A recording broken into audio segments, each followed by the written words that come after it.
Hi viewers, அனைவருக்கும் வணக்கம். இன்றைக்கி ஒரு மகிழ்ச்சியான செய்தியை பற்றி தான் பார்க்க போகிறோம். என்னோட மகிழ்ச்சியான செய்தின்னு பார்க்குறீங்களா? கேன்சர் பேஷண்ட்லாம் நிறைய பேர் இறந்துருக்காங்க. ஸோ அந்த கேன்சர் பேஷண்ட்லாம் இனிமேல் இறக்காமல் இருப்பதற்காக புதிதாக ஒரு மருந்து ரஷ்யாவில் கண்டுபிடிச்சிருக்காங்க. அந்த மருந்து மக்கள் பயன்பாட்டுக்கு வந்திருக்கிறதாகவும் சொல்லியிருக்காங்க. ஸோ அதனால் பார்த்தா பெரும் மகிழ்ச்சியில் இருக்கேன். நீ நட மகிழ்ச்சின்னு பார்க்குறீங்களா? நானும் ஒரு உயிர் வேதியியல் படித்த மாணவன். உனக்கு என்ன மகிழ்ச்சின்னு பார்க்குறீங்களா? நானும் ஒரு பயோகெமிஸ்ட்ரி படித்த பட்டதாரி தான். ஸோ அதனால தான் பெரும் மகிழ்ச்சி அடைகிறேன். ஸோ இந்த கேன்சர் மருந்து பார்த்திங்கன்னா மக்கள் பயன்பாட்டுக்கு வந்திருக்குது. ஸோ மக்களுக்கு ரொம்ப மகிழ்ச்சியான செய்தி. அதனால தான் மகிழ்ச்சி அடைகிறேன். இந்த மருந்து பார்த்திங்கன்னா ரஷ்யாவில் உள்ள என்ட்ரோமிக்ஸ் என்ற ஆய்வுக்கூடத்தில் தான் கண்டுபிடிச்சிருக்காங்க. ஸோ அந்த விஞ்ஞானிகளுக்கு முதல்ல நன்றி தெரிவிச்சுக்கிறேன். இந்த தடுப்பூசி கேன்சர் மருந்து பார்த்திங்கன்னா எம்ஆர்என்ஏ பேஸ் பண்ணி கண்டுபிடிச்சிருக்காங்க. அதாவது எம்ஆர்என்ஏ மரபணு சோதனை மூலமாக கண்டுபிடிச்சிருக்காங்க.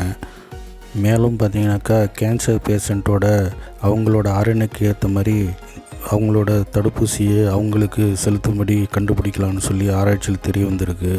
ஸோ இதனால் மருந்து மிக விரைவில் குணமடைய செய்கிறது. எம்ஆர்என்ஏ என்னென்னு கேட்டிங்கனாக்கா மெசஞ்சர் ரிபோநியூக்ளிக் ஆசிடு.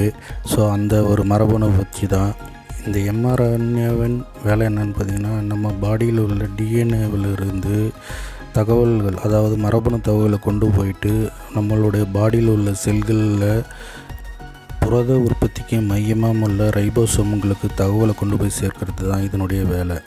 அந்த தகவலின் அடிப்படையில் நம்ம பாடியில் உள்ள டிஎன்ஏ செல்கள் நம்ம பாடியில் புரோட்டீனை உற்பத்தி செய்யுது. ஸோ இதன் அடிப்படையில் தான் இந்த கேன்சர் மருந்து வேலை செய்யதாகவும் மிக விரைவில் பேஷண்ட்டு க்யூர் ஆகிறதாகவும் கூறியிருக்கிறாங்க. ஸோ அதனால் இந்த மருந்து பார்த்திங்கனாக்கா மிகப்பெரிய ஒரு மாற்றத்தை ஏற்படுத்த போகிறது. ஸோ இந்த மருந்து பயன்பாட்டில் வந்தவுடன் பார்த்திங்கன்னா மக்கள் இதை பயன்படுத்தி மிக விரைவில் கேன்சர் பேஷண்ட்லாம் க்யூர் ஆகிடுவான்னு சொல்லியிருக்காங்க. இங்கே மேலே பார்க்குற அந்த படத்தில் உள்ளது தான் டிஎன்ஏ. அந்த டிஎன்ஏ மரபணு எல்லா வேலையும் செய்ய முடியாததுனால அந்த நேரத்தில் எம்ஆர்என்ஏவோட அந்த மெசேஜை பாஸ் பண்ணி அது புரோட்டீனில் உற்பத்தி செய்யும் செல்களுக்கான ரைபோசோமுக்கு கொண்டு போய் சேர்க்கிறதுக்கு ஆணையிடுது. அப்புறம் பார்த்திங்கன்னா நம்ம பாடியில் உள்ள அந்த கேன்சர் செல்களை கண்டுபிடிச்சி அவைகளை அழிப்பதற்கான ஒரு வேலையை தொடங்குது இந்த மருந்து. ஸோ அதை தான் இதை பேஸ் பண்ணி இந்த மருந்து தயாரிக்கப்பட்டிருக்கு. தடுப்பூசியை கேன்சர் பேஷண்ட்டுக்கு அவர் உடம்புல செலுத்தினதுக்கப்புறம் இந்த மாதிரியான வேதியியல் பொருட்கள் அவர் உடம்பில் நடந்து அவர் மிக விரைவில் குணமாகிறார் என்று கண்டுபிடிக்கப்பட்டுள்ளது.